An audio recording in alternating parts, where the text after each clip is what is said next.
Coming up in this episode, we're going to continue our survey of late 1980s adventure games by talking about LucasFilm Games and the development of the Scum engine.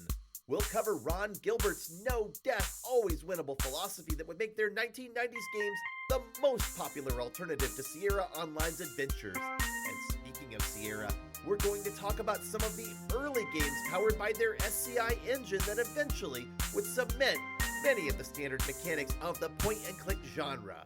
And we'll touch on how one of Sierra's earliest SCI engine games, made by yet another awesome power couple, would show just how far adventure games could go as players embarked on a quest for glory.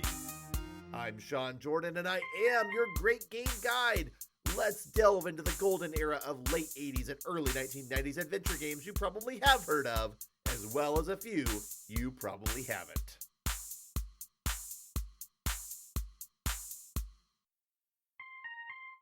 If you were to ask the average person on the street what comes to mind when they hear the name George Lucas or the word Lucasfilm, chances are good they're going to mention Star Wars and maybe Indiana Jones. But if you were to ask a gamer the same question, particularly if they're an old school gamer like myself, you'd probably also hear about adventure games like Maniac Mansion, Sam & Max Hit the Road, The Secret of Monkey Island, or Grim Fandango.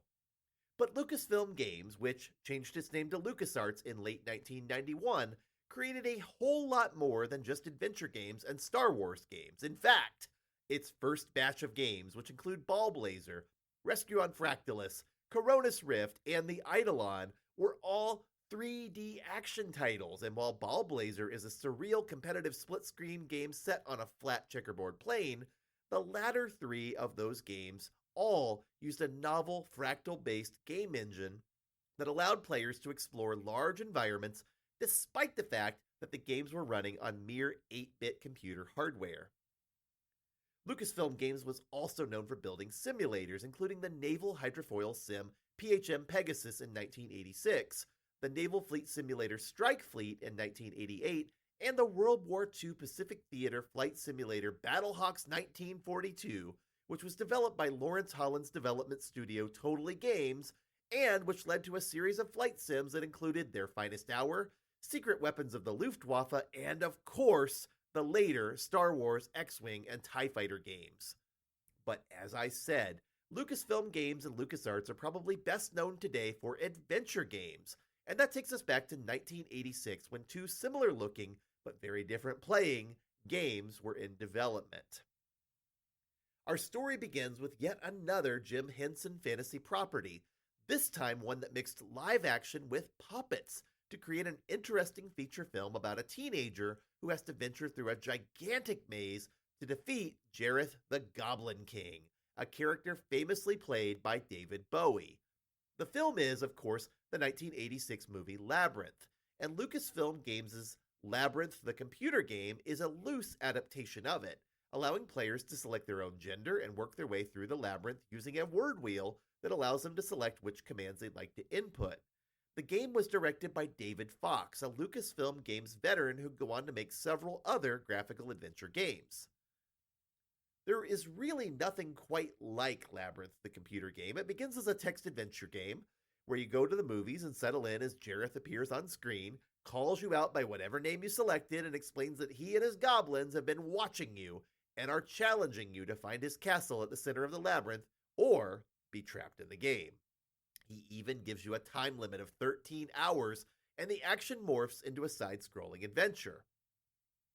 The game itself is mildly confusing at first, but it gets easier if you take some time to map things out. The side-scrolling hallways have doors you can open with corridors that lead to other sections that have items laying on the ground. Once you recognize that this is truly just a graphical representation of the same basic design of a text-based adventure game, Labyrinth the computer game actually gets much easier.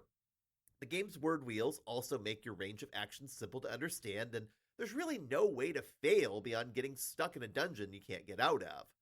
Even though this game was designed for the Commodore 64, it has relatively good graphics for its time, and it owes a lot of its design and style to another 1986 LucasFilm Games title called Habitat, designed by Chip Morningstar and Randy Farmer. Now, I don't want to go too deep in discussing Habitat in this episode because it's not an adventure game, but rather a sort of graphical take on a multi-user dungeon that focused on social interactions between players who were using the Quantum Link online service. But it was also a little bit more sophisticated than Labyrinth because it utilized a point-and-click graphical user interface driven by joystick-controlled cursor with 4 available commands. The game allowed players to not only create their own avatar and complete quests, but actually acquire a house and a pet and exist within a persistent world where the players themselves created the rules.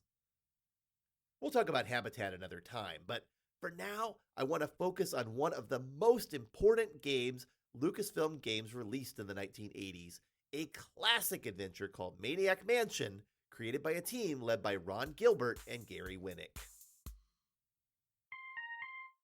In Maniac Mansion, you play as a guy named Dave who is infiltrating the Edison mansion to rescue Sandy, your kidnapped girlfriend. But unlike most adventure games, Dave can select 2 friends to accompany him, and each of the 6 selectable friends have skills and motivations that ultimately determine how the game's puzzles have to be solved and what ending you will see. One of the most famous elements of the game is the creepy Dr. Fred Edison's 2 sentient tentacle henchmen, the friendly green one and the more hostile purple one. But the mansion is also populated by Dr. Edison's family members, including Nurse Edna, his son Weird Ed, and even a mummy by the name of Dead Cousin Ted. There's also a mysterious meteor that seems to be influencing Dr. Fred, and even a surprisingly chill piece of greenery simply known as Chuck the Plant. The genius of Maniac Mansion is that the game uses a graphical user interface where players move a cursor around with a joystick to select words from a grid and then apply them to specific areas on the screen.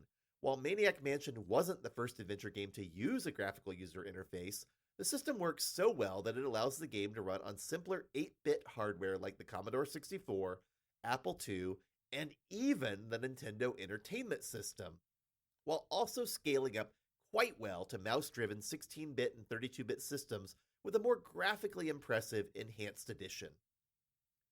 This game engine, known as the Scum engine because it's the script creation utility for Maniac Mansion, became so well known that one of the most popular adventure game interpreters today is known as Scum VM, primarily because it was first used to make Lucasfilm and the later LucasArts adventure games playable on modern computer hardware. The Scum engine led to several more games in the 1980s, but none of them are quite like Maniac Mansion in offering multiple storylines and characters to choose from. Maniac Mansion is also atypical in that the player characters can die under certain circumstances, particularly if players are cruel enough to put Weird Ed's beloved hamster in the microwave and then bring Ed into the kitchen to show him. Oddly, Maniac Mansion even got its own 1990 TV show on the religiously themed cable outlet The Family Channel, with a writing team led by Eugene Levy, who's a lot more famous today than he was then.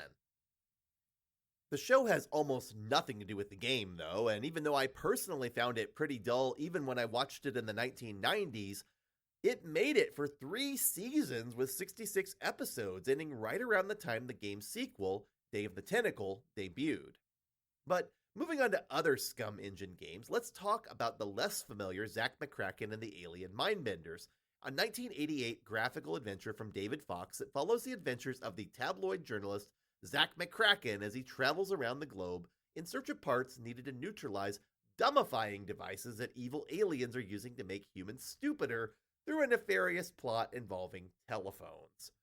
Zak is eventually accompanied by 3 other characters named Annie, Melissa, and Leslie, and they head to all the places you'd expect: the Bermuda Triangle, Stonehenge, the Egyptian pyramids, and even the face on Mars.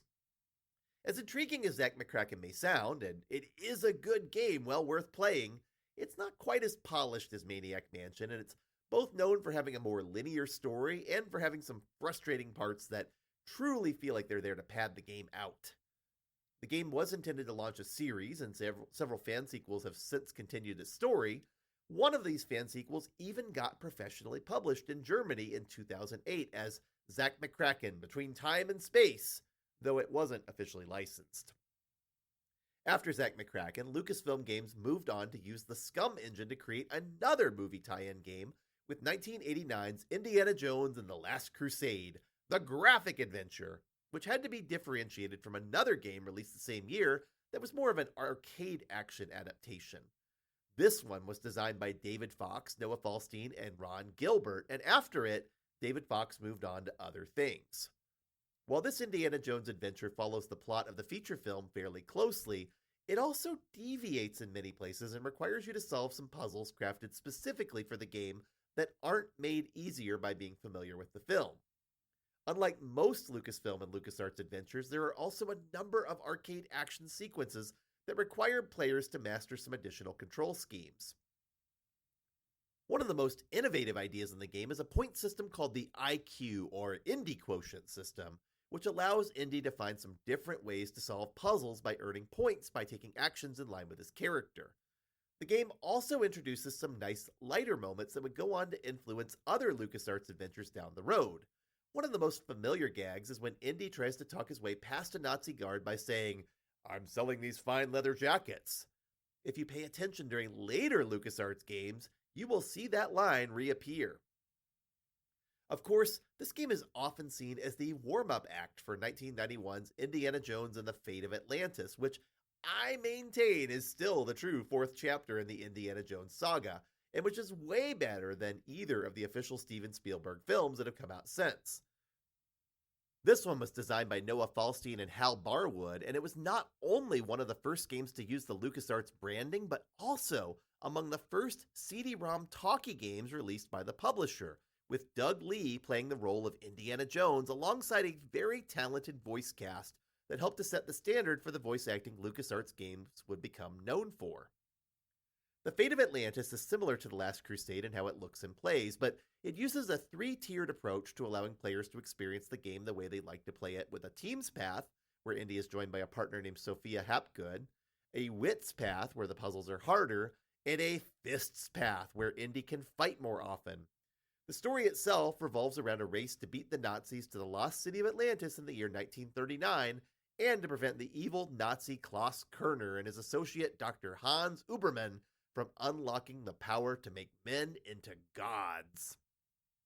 Perhaps the most famous Lucasfilm Games adventure aside from Indiana Jones, and certainly the most successful in terms of the series it inspired, is The Secret of Monkey Island, a 1990 point-and-click adventure that was created by Ron Gilbert and co-designed with Dave Grossman and Tim Schafer. If you haven't played it, and you absolutely should, because it is a true classic, it's the story of a wimpy but optimistic adventurer named Guybrush Threepwood who visits the Caribbean port on Melee Island on a quest to become a mighty pirate. He eventually runs afoul of the evil ghost pirate LeChuck and has to travel to the mysterious Monkey Island to save Governor Elaine Marley, whom LeChuck desperately wants to marry, and Guybrush eventually does marry in later games. The Secret of Monkey Island is known for its incredible sense of humor and its reliance on clever mechanisms like insult sword fighting to replace the often frustrating arcade action sequences too many graphical adventures were relying upon to pad out their gameplay. The game also implemented a new philosophy that Ron Gilbert had articulated in a 1989 essay called Why Adventure Games Suck, that argued for getting rid of deaths, eliminating the need for forced saves, and eliminating solutions where players could not progress due to forgetting to pick up a needed item now gated off by the game. Suffice it to say that Ron Gilbert's philosophy is present in most adventure games today because so many modern designers were heavily inspired by the accessibility of the LucasArts games compared to the frustrating dead ends found in Sierra titles and games from other developers. So, in The Secret of Monkey Island, the gameplay allowed Guybrush to escape death in almost every scenario by ramping up the cartoon violence and making the pirates in the game more silly than fearsome. Guybrush also receives the quality of being able to hold his breath for 10 minutes so he can solve one puzzle where he's stranded underwater without any stress on the player, though stubbornly waiting out the clock can result in Guybrush's demise.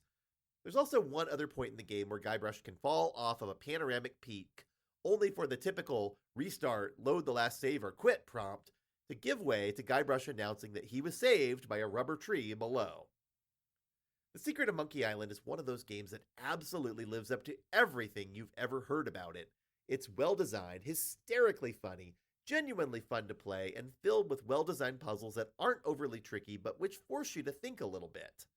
The highlight of the game is a sequence where Guybrush has to learn how to sword fight, and you expect the game to then move into an arcade sequence along the lines of Sid Meier's Pirates. But once Guybrush actually finds the Swordmaster and learns to fight, he finds out that sword fighting is really won by having a sharp wit, not a sharp blade. For example, the first insult he learns, "You fight like a dairy farmer," is countered with the phrase, "How appropriate, you fight like a cow." And so Guybrush has to go around Melee Island and swap insults with other swarthy pirates to find the right lines to attack or defend.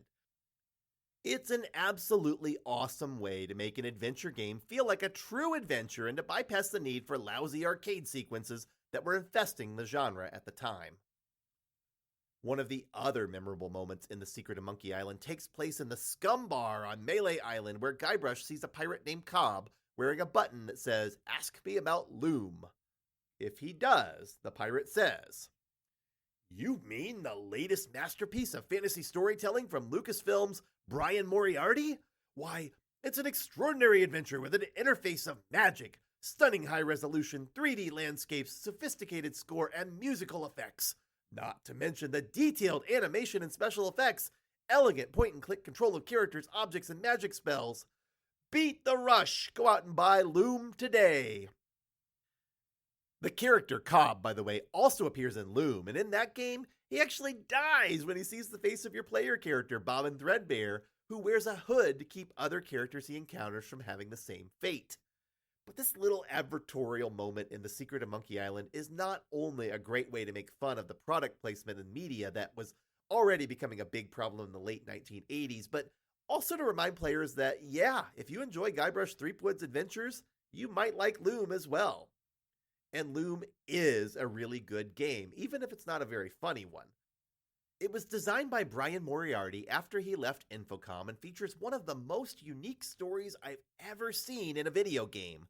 The premise is that you are a weaver who can manipulate reality by playing sequences of 4 musical notes on your distaff, a spinning tool that in this game is carried around like a walking stick and capable of casting spells called drafts.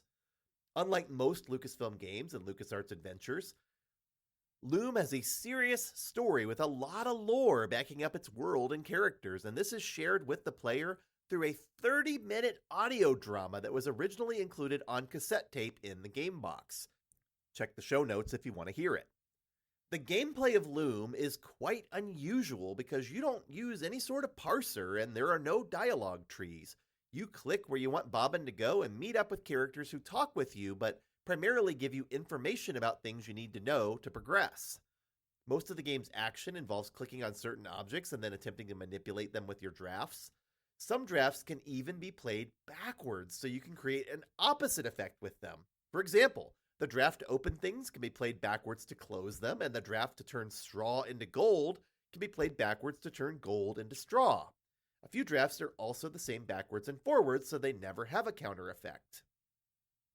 To add some challenge to the game, the drafts are different every time you play, and you also sometimes learn them before Bobbin has advanced enough to be able to use them, which means it's a good idea to keep a notepad handy. Loom is not a terribly long game, but it is a very memorable one, with incredible realms to visit and some truly distinctive characters. As graphical adventure games go, it's one of a kind and well worth playing today. Many players today prefer the 1992 Talkie edition with voice lines, as well as a rewritten audio drama prologue, but there is something special about the original disc-based version as well. We might as well continue talking about LucasArts because their next few games help to set a standard for what adventure games could become. The Talkie editions of Indiana Jones and the Fate of Atlantis and Loom were successful enough that LucasArts continued to create fully voiced CD-ROM versions of many of its adventures to come. But Maniac Mansion, Zack McCracken, and Indiana Jones and the Last Crusade didn't receive any Talkie editions, and the first 2 Monkey Island games didn't get them until much later. Speaking of Monkey Island, its 1991 sequel, Monkey Island 2: LeChuck's Revenge, brought back the trio of Ron Gilbert, Dave Grossman, and Tim Schafer for an even more irreverent trip through the Caribbean. this time tasking Guybrush with searching for the secret treasure known as Big Whoop. A series of misadventures lead to the ghost pirate LeChuck being resurrected as a zombie, and Guybrush learns that whatever the secret of Big Whoop actually is, it'll give him the ability to be free of LeChuck for good. And after even more misadventures, including the game's very famous loogie spitting contest on Booty Island, Guybrush learns the truth about Big Whoop in one of the most surprising endings ever to grace an adventure game. In fact, it's so stunning and literally game-changing that when LucasArts decided to make a sequel without Ron Gilbert, Dave Grossman, or Tim Schafer in 1997 called The Curse of Monkey Island, the new development team had to contrive a scenario to get Guybrush and LeChuck back into the Caribbean rivalry players had gotten used to, and the series proceeded from there, largely retconning the whole Big Whoop plotline to fit the new direction.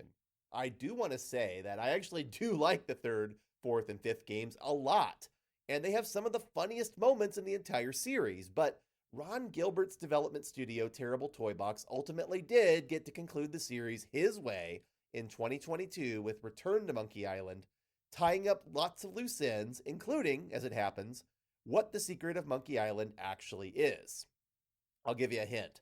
It's not the friends we made along the way, but it might as well be, because both Ron Gilbert and Guybrush Threepwood are smart enough to know that any revelation is bound to be a letdown, and the game doesn't mind making that point as it literally closes up and turns the lights off on Guybrush's pirate adventures. But let's go back to the 1990s when some of the Monkey Island 2 staff broke off to create their own adventure game. Tim Schafer and Dave Grossman took the helm on a sequel to Maniac Mansion, and they upped the ante on cartoon graphics and wild chicanery while also reducing the playable characters down to 3 pre-selected college students. Their nerdy Bernard Bernoulli from the original game, his neurotic friend Laverne, and his roadie buddy Hoagie.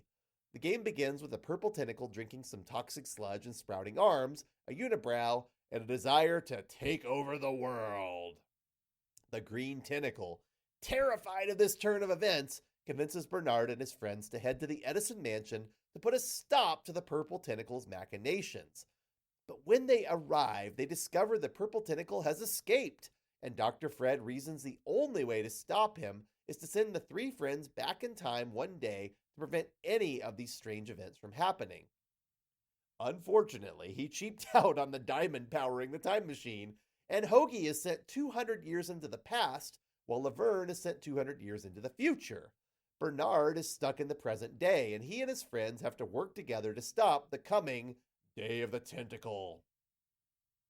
While I originally played the disc-based version of this game without the voice acting, Day of the Tentacle was one of LucasArts' gold standard titles for excellent voice work. Every character has a strong personality and sounds like they're voiced by a professional actor instead of the programmer from the next cubicle over like the early Sierra talkies did, and the game plays like a living cartoon show with heavily stylized graphics, wonderfully funny moments, and a lot of time travel shenanigans. We didn't have Adult Swim back in 1993, but we did have Day of the Tentacle, and it perfectly delivered that exact flavor of irreverent, adult-oriented humor. But LucasArts had another ace up its sleeve, the 1993 adventure game Sam & Max Hit the Road, led by Sean Clark and Mike Stemmel, and based on the comics by Steve Purcell, an artist who contributed heavily to the Monkey Island games and also had his characters appear in cameos in earlier Lucasfilm and LucasArts games, as well as in fun, full-color strips in the LucasArts magazine The Adventurer, which was included inside game boxes.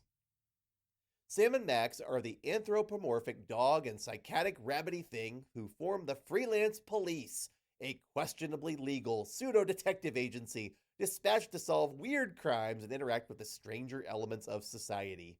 In their debut adventure game, Sam and Max are investigating the case of a missing frozen Sasquatch named Bruno and Trixie the giraffe neck girl, who's disappeared from a carnival freak show with him.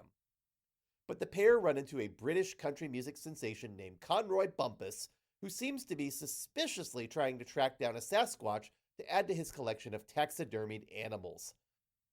Sam and Max have to jump into their DeSoto and travel all over the US to track Bruno down, visiting landmarks such as the world's largest ball of twine, Frog Rock, the Gator Golf Swamp, the Mystery Vortex, the Mount Rushmore bungee jumping experience and dinosaur tar pits, a Bigfoot convention, and of course, various Snuckies locations based on the once common Stuckies chain of gas stations and tchotchke stores.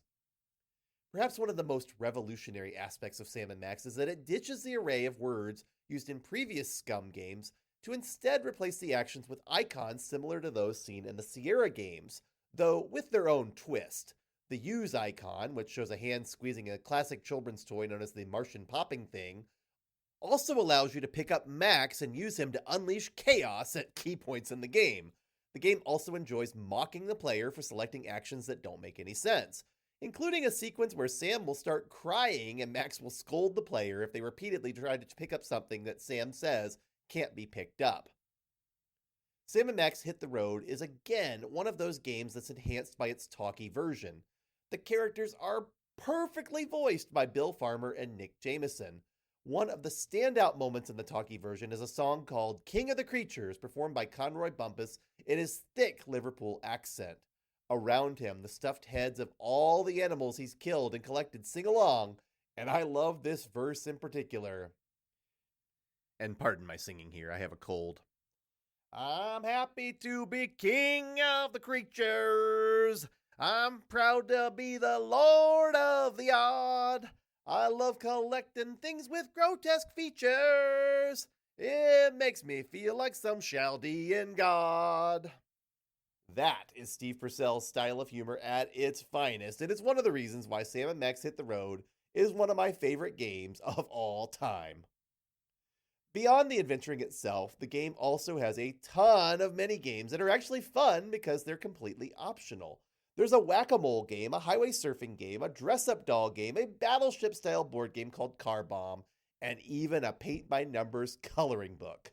Beyond whack-a-mole, which has a small bearing on the story, these games are really just an opportunity to spend some more time with the characters, and that's welcome, given that LucasArts never produced its planned sequel, and the games that eventually did get made, while certainly tons of fun, have their own vibe. I'll also take a moment to note that yes, Steve Purcell also worked with Nelvana to make an animated Saturday morning cartoon show in 1995 called The Adventures of Sam & Max, Freelance Police, also based on his comics. Sadly, it's just not as fun as the game itself, and it's hard to explain why the pair doesn't translate as well to a kid's cartoon, despite sometimes literally adapting the same comics that the game was based off of. Oh well. But let's take a break from the cartoon antics of these 1993 adventures, because another LucasArts adventure game I want to get to is The Dig, an ambitious and serious science fiction adventure pitched to LucasFilm Games in 1989 by, of all people, Steven Spielberg. And while it's far from a perfect game, it is at least a distinctive one that's notable for starring Terminator 2 Judgment Day's Robert Patrick, as well as prolific voice actors like Stephen Bloom and David Lodge.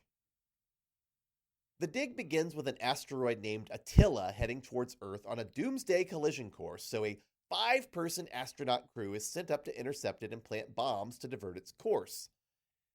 After the bomb goes off, 3 of the astronauts discover Attila is hollow and drop down inside, but the asteroid transforms into a space pod and rockets away from Earth, taking them with it. They emerge on an alien world that seems to be devoid of life, but upon exploring it, they discover some mysterious crystals and the remains of an alien life form, both of which play heavily into the story. It's a good-looking game, making great use of rendered videos and a Super VGA resolution to show off some really cool alien vistas, some of which were apparently designed by the movie special effects studio Industrial Light and Magic. The music is also one of the more notable features, composed by Michael Land and offering a sweeping orchestral-style score to add a sense of wonder to the gameplay. The Dig took LucasArts over 5 years to develop, and Ender's Game author Orson Scott Card was tapped to write the dialogue, while Brian Moriarty, following his time on Loom, worked to build a team to restart the game after development stalled. But when he left the company, Sean Clark, fresh off Sam & Max, agreed to take over as project leader. The Dig was an entirely different type of adventure, however, and with Steven Spielberg's name attached to the project, Clark and the development team found themselves under a significant amount of pressure to not only get the game completed, but also ensure it lived up to the standard of previous Scum Engine games. And whether or not it does is a matter of taste. I personally find The Dig pretty dull. The dialogue is atrocious and overwritten, and the story is almost completely humorless and way too invested in a plot I don't feel pays off as well as it should. One of the most aggravating aspects involves a lack of agency you have as a player. Your character, Commander Boston Lowe, interacts with the world through a streamlined point-and-click system that selects actions for him, and there are events that occur in the game that proceed regardless of your choices. On the other hand, there are many adventure game fans who consider it a well-crafted exploration adventure that's second only to Cyan's Myst, a game we'll cover in a future episode. My advice? Play The Dig for yourself and see what you think. Well, now that we've gotten my bad singing and most of the LucasArts catalog out of the way, and don't worry, we will talk about Full Throttle and Grim Fandango in a future installment, it's time to turn our attention back to Sierra On-Line, who, as we discussed in previous episodes, really set the standard for point-and-click adventure games with King's Quest V, Absence Makes the Heart Grow Yonder, a game powered by its SCI-1 engine. Sierra's clever use of a tilted perspective to offer screens with three-dimensional depth, an icon system with many different actions, and puzzles that could be communicated through visuals, dialogue, and fine details led to a winning formula still largely in use today. And this allowed for a better player experience too, because the days of trying to figure out what commands the text parser would accept gave way to the more intuitive, though occasionally still frustrating, task of trying to figure out what you could interact with on screen. The AGI games Space Quest, Leisure Suit Larry and the Land of the Lounge Lizards, and Police Quest all received VGA remakes in the SCI-1 engine to make them play more like King's Quest V, and those became the preferred versions of the games. But curiously, none of the King's Quest games got the same treatment under Sierra. Only King's Quest V, 6, and 7 were developed in the new icon-driven system, while King's Quest VIII went for a context-sensitive cursor. After King's Quest IV and prior to King's Quest V, Roberta Williams created a very different kind of game in the SCI-0 engine called The Colonel's Bequest, first released in 1989 and offering players the chance to solve a mystery as Laura Bow, a journalism student at Tulane University in the 1920s who has a penchant for solving mysteries since her father is a detective. The game's story, much like the earlier Mystery House, is inspired by Agatha Christie-style mysteries, and the unfolding plot involves a cast of characters who all have different motivations for murder, as Colonel Henri Dijon, yeah, that's a mustard reference, gathers his relatives to share his will. Laura Bow is caught up in the drama as a bystander and has to wander around the old sugar plantation, searching for clues and listening for characters to give away their hidden motivations as they respond to a clock that governs the game's progression. Unfortunately, the Colonel's Bequest is built around a text parser and is only available with 16-color EGA graphics, and so many modern players prefer its 1992 sequel, The Dagger of Amon-Ra. Roberta Williams had minimal involvement in this title. It was designed by Bruce Balfour instead, but it's actually the better of the two games, taking place in a museum where an Egyptian artifact has been stolen and Laura Bow is tasked with writing an article about it. Of course, being a great detective, she can't help but get wrapped up in the surprisingly complex plot, and she not only has to find the dagger, but navigate romantic interests, solve some murders, and uncover an ancient mystery involving an Egyptian cult. The Dagger of Amon-Ra is a great-looking game thanks to its 256-color VGA graphics and museum setting, and its point-and-click icon system does a great job of allowing you to interact with the game world without getting too frustrated. Even so, the game starts off slow and has a lot of talking to get through before you actually get to go adventuring, and the talkie version of the game has some absolutely amateurish voice acting from Sierra employees who were clearly called in to record some lines. The Dagger of Amon-Ra has another problem too, in that it's pretty much impossible to solve the mystery using logic alone. You either need to consult a walkthrough or play it multiple times to gather all the information needed to successfully solve the crimes. While this isn't such a big deal in a time where you can simply consult the internet for help, it can lessen your enjoyment a bit if you prefer to go old school and solve things on your own with limited hints. Sierra released another SCI-0 game in 1990 called Codename Iceman, designed by Jim Walls in between Police Quest games. Like the Colonel's Bequest, it's built around a text parser, but instead of being a murder mystery, it's more of a secret agent sort of experience that takes place mostly aboard a submarine, with a bookend story about a whirlwind romance in Tahiti leading to a mission in Tunisia to rescue an ambassador from a terrorist group being sponsored by the KGB. Honestly, I can take or leave Codename Iceman as an adventure game because it's so focused on unexciting tasks like piloting a submarine and decoding messages and playing dice games that, it's just kind of dull overall. Your mileage may vary. Fortunately, Sierra has some better games in that rough transition between the SCI-0 and SCI-1 engine. Under producer Garuka Singh Khalsa, Sierra On-Line also created another series led by a female creator, this time a writer named Christy Marks, who partnered with her husband Peter Ledger, who largely focused on the art while she handled the design. And together they created an intriguing game about history, mythology, and the pursuit of a legendary relic that Indiana Jones was also looking for around that time: the Holy Grail. Christy Marks has worked on many games since those days at Sierra, but she's also well known for her work on comic books and animation. If you watched cartoons in the 1980s and 90s and the early 2000s, you probably saw something she wrote, since she worked on shows like G.I. Joe, Teenage Mutant Ninja Turtles, Spider-Man, Dino Riders, Bucky O'Hare and the Toad Wars, Mighty Max, Reboot, and that terrible Darkstalkers cartoon, and even X-Men Evolution. She also worked with J. Michael Straczynski on some of his syndicated live-action shows like Captain Power and the Soldiers of the Future and Babylon 5. Oh, and did I mention she was the creator of Gem, that series about the glam rock band that's truly outrageous? And that she was the creator of the Conan Adventurer cartoon, and synonymous with both Conan and Red Sonja as a comic book writer. Peter Ledger, in the meantime, worked in film, comics, and television as an illustrator and painter, and he's probably most closely associated with the work he did helping colorize and revive the Carl Barks Uncle Scrooge comics that would later inspire the cartoon show DuckTales, and with the work he did for Marvel Comics. But he also created the early logo and some of the concept art for Babylon 5, and worked with his wife on some independent graphic novels like The Sisterhood of Steel. Together, these two created a very impressive game for Sierra, a surprisingly grounded foray into the legendary King Arthur stories called Conquests of Camelot: The Search for the Grail, a peculiar fusion of myth and legend that sent the legendary King of Camelot to investigate stories about a mysterious relic left behind by Joseph of Arimathea, and to locate the missing Knights of the Round Table, Lancelot and Galahad.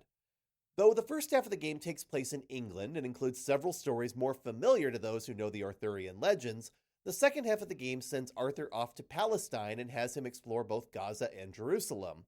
One of the odder aspects of the game is that Arthur's destiny is shaped by several gods from different traditions, including Jesus Christ, Mithras, Cernunnos, Fatima, and Aphrodite. The end of the game suggests that these non-Christian deities are losing their power over mankind and that only Christ's power remains once the quest is completed. Suffice it to say that this game is deeply steeped in myth and legend beyond just the Arthurian tales, and there's even one puzzle where you need to know some pretty detailed information about Greek mythology to advance. Okay, so before I continue, let's pause here and talk about a couple of terms I keep mentioning and that we talked about in our previous episodes on Sierra: the SCI-0 and SCI-1 game engine. From 1984 to 1989, many of Sierra's adventure games were made with its Adventure Game Interpreter engine, also known as AGI. It's what powered their earliest games like King's Quest and Space Quest and Police Quest and Leisure Suit Larry. But starting with King's Quest IV in 1988, Sierra adventures were built with a new tool called the Sierra Creative Interpreter, or SCI engine. The earliest version is today called the SCI-0, and it also powered games like Space Quest III, the second and third Leisure Suit Larry, and the Colonel's Bequest. And the biggest difference between it and the next version, which we call SCI-1 today, is that the SCI-0 games had 16-color EGA graphics and limited use of an optional mouse cursor to go along with a text parser that still had you typing in your commands. Conquest of Camelot was an SCI Zero game as well, and the text parser is probably its biggest drawback.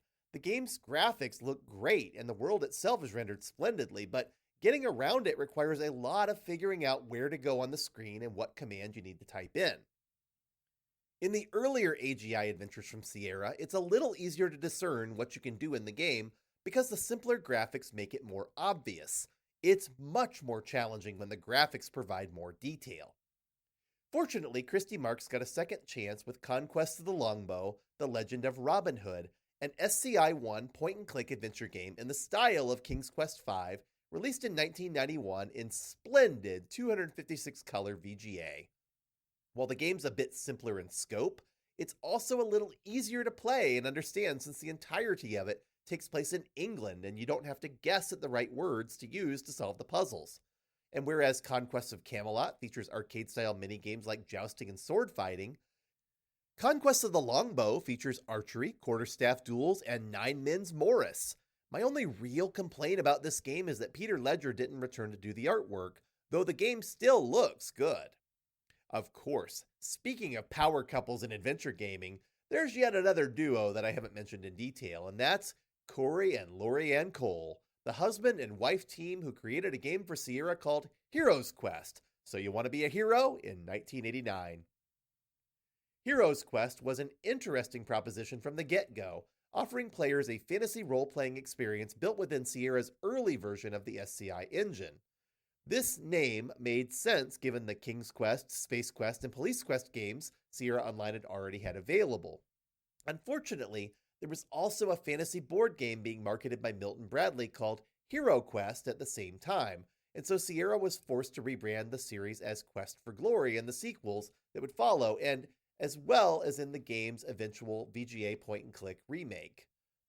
To keep things simple, I'm just going to call the original game Heroes Quest, because there are some differences, the biggest of which is, of course, the text parser. The game begins by asking you to select a character class. You can be a fighter, a magic user, or a thief, each of whom will have a slightly different adventure as you explore the barony of Spielberg. The fighter tends to carve the most straightforward path, while the magic user gets to play through a challenge called the Mage's Maze, and the thief can actually break into places and steal things, though it's a good idea to do so under the authority of the Thieves Guild. Unlike just about every other point-and-click adventure game ever made, you also have to assign skill points to your character to boost your chances of success at the tasks you want to accomplish. And you can even import your character into the other Quest for Glory games and earn the benefit of playing as a paladin from the third game onwards. But what's particularly great about Heroes Quest is the game's balance of folklore, puzzling, and good old-fashioned humor. The original game is pretty much Shrek before Shrek was a thing, lampooning old fairy tale tropes, but also taking them seriously enough to tell a meaningful story. This is even more pronounced in the VGA remake, Quest for Glory 1, because the graphics and gameplay feel so similar to King's Quest V, but also have this sense of playfulness and fun that Lori and Corey Cole have become well known for injecting into all of their other games. While we're talking about Quest for Glory, I might as well mention what happens in the sequels, which came out in 1990, 1992, 1993, and 1998. The second game, subtitled Trial by Fire, takes the hero into the Arabian Nights-themed city of Shapir, once again allowing you to play through the three paths of fighter, magic user, or thief, but giving the magic user the opportunity to become a full-fledged wizard and the fighter to join the Eternal Order of Fighters. This game is also probably the least popular of the bunch because it was never remade in the later SCI point-and-click style and requires a text parser to play. Fortunately, a group of fans at the developer now known as AGD Interactive made a VGA-style point-and-click remake of this game, as well as the first three King's Quest games, using Adventure Game Studio, and it even supports importing and exporting characters. And that's good, because in Quest for Glory 3, Wages of War, the Liontar Paladin Rakesh will allow those who have played the previous games to play the Paladin class as well as the other three classes. This time you're thrust into a setting based on African folklore, which includes some Egyptian elements as well. You can actually visit this world's Egypt during your travels.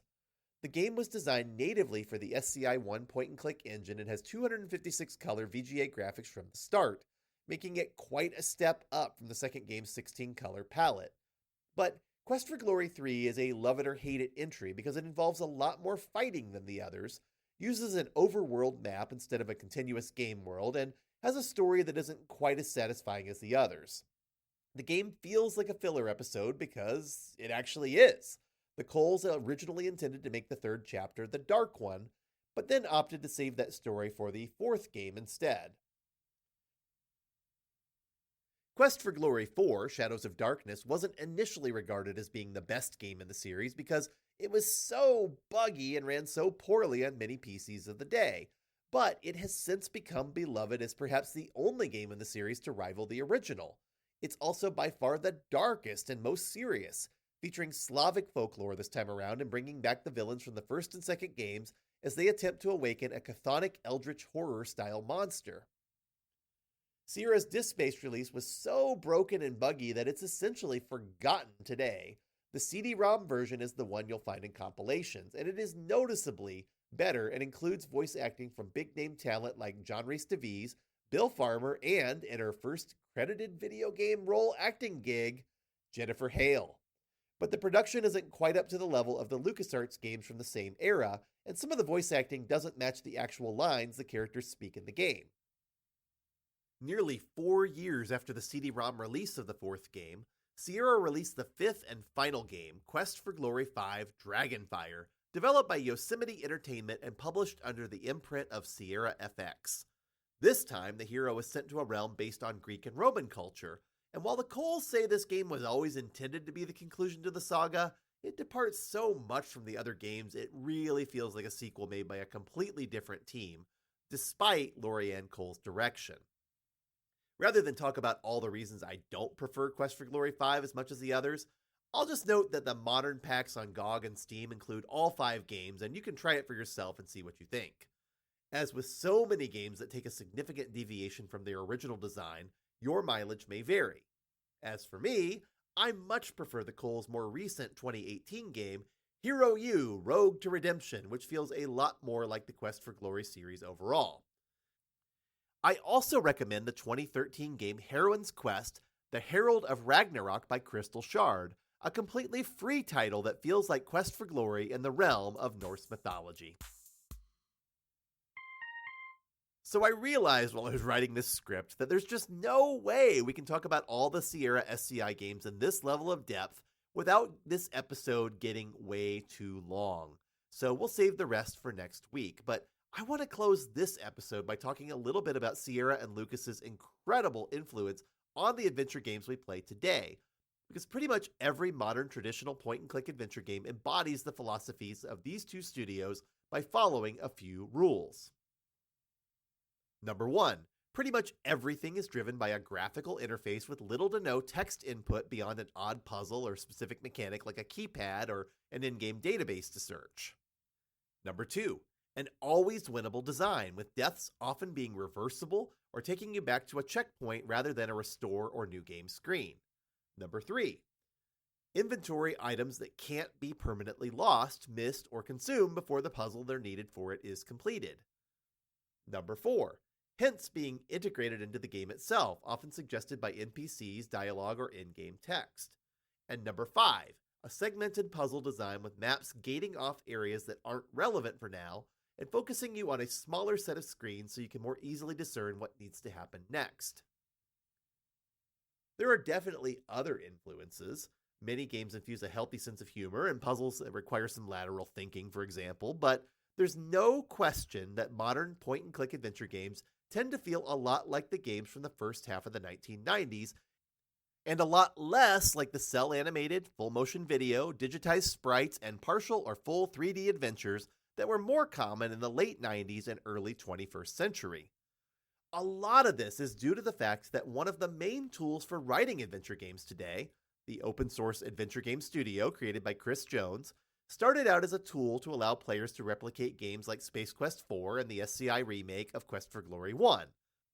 And, by the way, this Chris Jones is a British software developer not related to the Chris Jones from Access Software, who became known for playing Tex Murphy.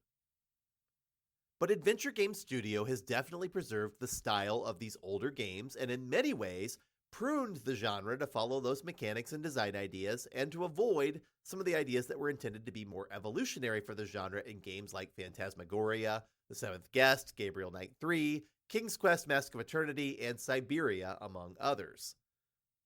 But the early 90s style also proved to be really accessible to gamers of all ages and nationalities because it required more of a visual pixel hunt than puzzling out how to solve the mystery of which string of words the parser might accept. This also simplified design to some degree because the developers didn't have to put the parser through the paces. They instead had to try to figure out what sorts of actions might warrant a click and how the game world could evolve and what it revealed to players as the storyline progressed. Some critics have, quite rightfully, accused the graphical adventure games of this era of dumbing down the actual adventures and focusing more on presentation elements and linear storytelling, rather than encouraging players to experience a story driven by their imagination. I do get this criticism. If you just compare King's Quest IV to King's Quest V, for example, the adventures of Rosella require so much more thought and care than Graham's Wanderings in Part 5. In Rosella's journeys, you have to outthink the game world and find ways to get it to respond to you, which feels very personal. But in Graham's graphically splendid adventure, you have to just keep clicking on the screen until you can find an icon or an item that'll allow you to do something. These 1990s graphical adventure games also don't require the same level of exploration in the game world because they tend to close things off a few screens at a time. Space Quest IV, as we'll talk about in our next episode, is a great example of both a strong game design for keeping you focused on a few things at a time, but also a quite limited one that has to rely heavily on humor and theme to make up for the fact that you really only get to do what the game wants you to do at any given moment. When you compare this to earlier graphical adventures like King's Quest or Police Quest or Quest for Glory, or to the designs of the often massive text-based adventures, the thrill of exploring a more open world is lost, and even seemingly open games like Indiana Jones and the Fate of Atlantis or Sam & Max Hit the Road really mask how small they are by creating the illusion of distance between screens. One more evolution during this era, for better or for worse, is the shift away from danger and excitement through deaths and arcade sequences, and the increased focus on staying constrained within the game's adventure mechanics. This led to many traditional adventure games becoming less realistic and more cartoony, since it allowed characters to ensure more implausible physical violence. But that also limited their appeal since their cartoonish qualities felt more like games for children than adults. Incidentally, this vestige carries over even into today.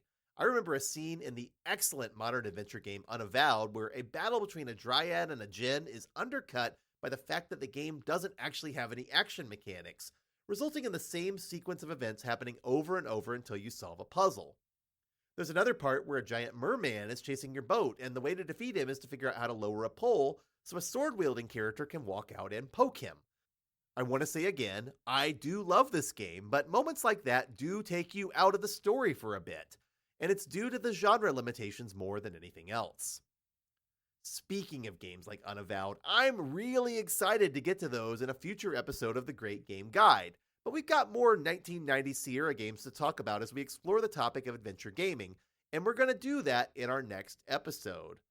First, we're going to continue to look at other graphical adventure games made by Sierra using the SCI engine, and we'll explore what Leisure Suit Larry and Space Quest's Roger Wilco got up to, along with talking about the rise of Jane Jensen, Al Lowe and Josh Mandel's other games like Freddy Farkas and Torrens Passage, Roberta Williams' forays into full-motion video, and Sierra's interesting attempts at creating animated games that looked like living cartoons.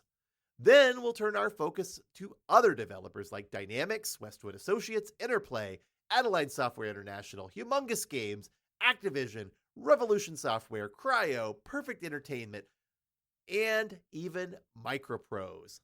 I'll also talk a little bit about what Steve Moretsky was up to at Legend Entertainment and Bafo Games, and Douglas Adams' invitation to take a trip on the Starship Titanic. Next, we'll focus on the multimedia era of the mid to late 1990s and the transition to FMV and full 3D adventures in the declining days of the genre, covering titles like Myst, The Longest Journey, Burn Cycle, Chronomaster, The Journeyman Project, The Seventh Guest, Blade Runner, The Last Express, and The Neverhood.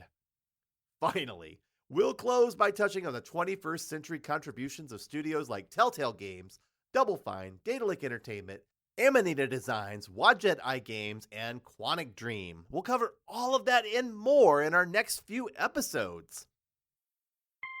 If you enjoy this show, you can read this series every week on my Substack at greatestgames.substack.com, where you'll also find brand new articles on other great games you've never played. And you're always welcome to talk with me on BlueSky. I'm Sean Jordan. I am your great game guide, and I'll be back next week with more to explore. Hopefully with less of a cold next week.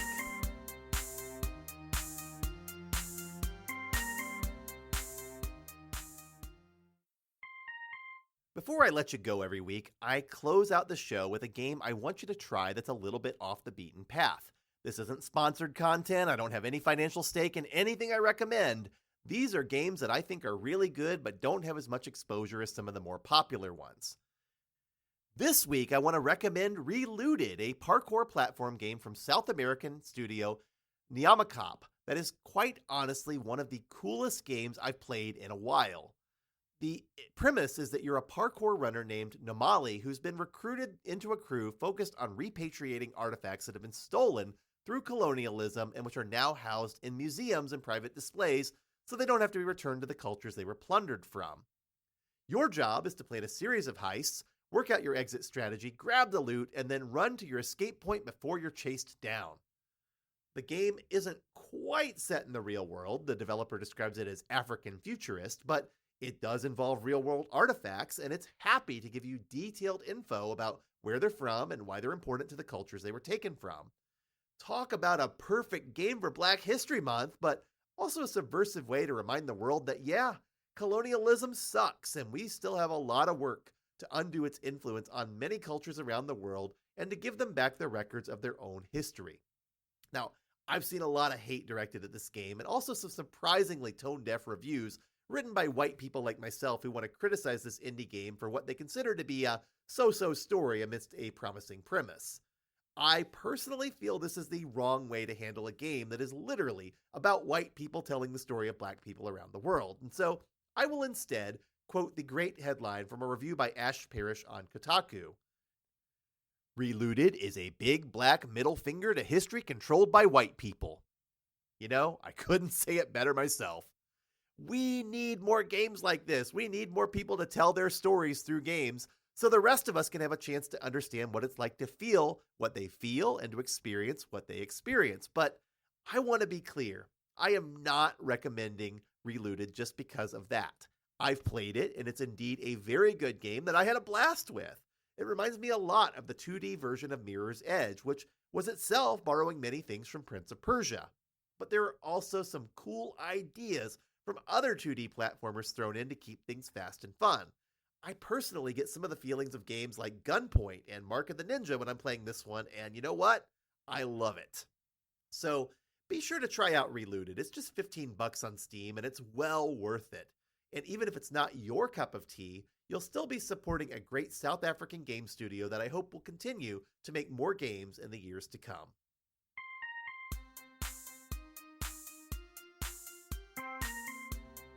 The Great Game Guide is a podcast written by me, Sean Jordan, and I also wrote the theme music. This is all 100% human-created content. I don't use AI for any part of my production.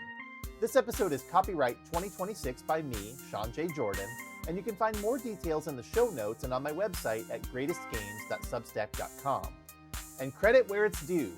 Any games, artwork, sources, or additional music are the property of their respective owners, used under fair use guidelines and also noted in the show notes. If you enjoyed this episode, please let me know on Substack, BlueSky, or with a nice review. But I'd appreciate it even more if you'd share it with a like-minded friend. Thanks for listening!